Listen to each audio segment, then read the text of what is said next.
극우 유튜버가 폭동을 선동하면서 마치 그 밀어 들어가라고 선동하는 것처럼 방송이 됐습니다. 네네. 확인해 본 결과 극우 유튜버도 아니고 극좌 유튜버였고요. 네. 아까 야당 의원님 말씀하셨지만 그 해당 유튜버가 밀어 들어가 이렇게 말한 것도 아니라고 지금 사실관계가 확인되고 있습니다.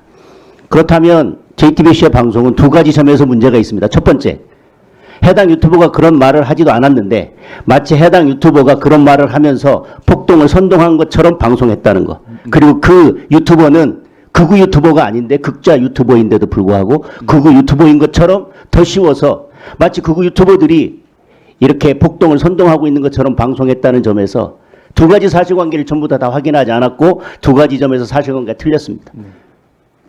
문제 있는 방송 아닙니까? 네, 그 부분은 사실관계와 다소 배치되는 그런 측면이 있어 보입니다. 그리고 제가 오전에 주질의를 하면서 지금 이 내란죄, 대통령에 대한 내란죄 수사나 뭐 또는 영장집행, 구속영장 발부 관련해서 7가지 장면에서 국민들께서 저것은 조금 위법이냐 적법이냐를 떠나서 상계를 벗어난다라고 이야기하면서 7가지 장면을 이야기했습니다. 그중에 제가 하나 보충질에서 말씀드리기 위해서 굳이 주질에서 언급하지 않은 장면이 있습니다. 따로 시간을 내서 질문하기 위한 것이었습니다. 제가 말씀드린 5번째 장면이 뭐였냐면요. 체포영장의 유효기간이 지나서 연장을 하면서 재청구를 했습니다. 그에 대해서 아까도 말씀드렸지만 유효기간이 통상 일주일을 넘어선 3주라는 긴 기간의 유효기간이었고 또 첫 번째 체포영장이 발부될 때 적시됐던 형사소송법 제110조, 제111조의 적용을 배제한다는 문구도 들어가 있지 않았습니다. 그러니까 형사소송법 제110조, 111조를 배제한다는 문구가 이번에는 없기 때문에 공수처에서 어떤 일을 벌였느냐면 55 경비단 관련자를 마치 내란죄 관련해서 조사할 것처럼 불러서 조사는 하지 않고 관인을 가져오라고 해서 출입을 허가한다는 공문에 날인하도록 시켰습니다. 저는 그것이 문서 위조에 해당하느냐 아니냐 법적인 문제, 위조 여부에 대한 이야기는 여기서 하지 않겠습니다.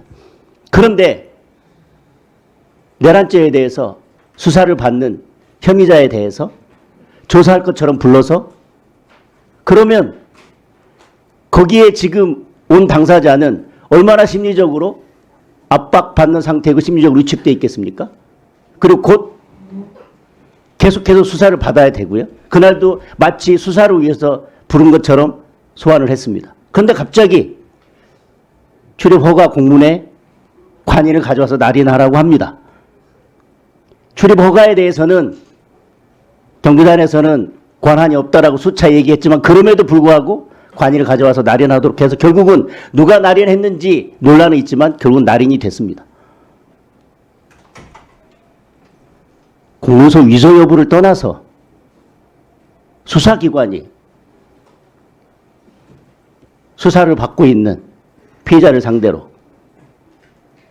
관인을 가져오라고 해서 권한이 없다고 수차 이야기했음에도 불구하고 관인을 날인하도록 한 행위, 저는 그것은 아까 제가 말씀드린 7가지 국민들이 좀 납득하기 어려운 이 수사나 재판이 뭔가 상계를 벗어난 게 아닌가라고 갸우뚱하는 장면 중에서 저는 가장 문제가 있는 지점이라고 생각합니다.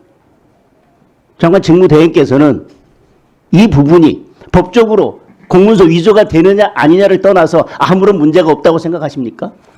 기본적으로 110조가 적용되는지 여부 둘러싼 여러 가지 논란은 계속 있어 왔고 이 부분은 이제 학설이나 판례상으로 정리된 것은 아직까지 없는 사항입니다. 적용되고 안 되고를 떠나서 네네. 수사 대상자를 조사할 것처럼 불러서 갑자기 공문서에 관인을 찍으라고 하는 것이 정상적이냐라고 하는 겁니다. 그래서 저는 그것이 형법 제123조의 직권남용죄에 해당하지 않느냐라고 지금 묻고 있습니다.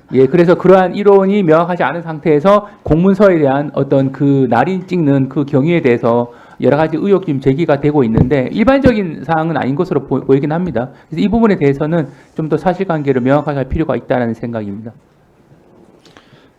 네, 수고하셨습니다.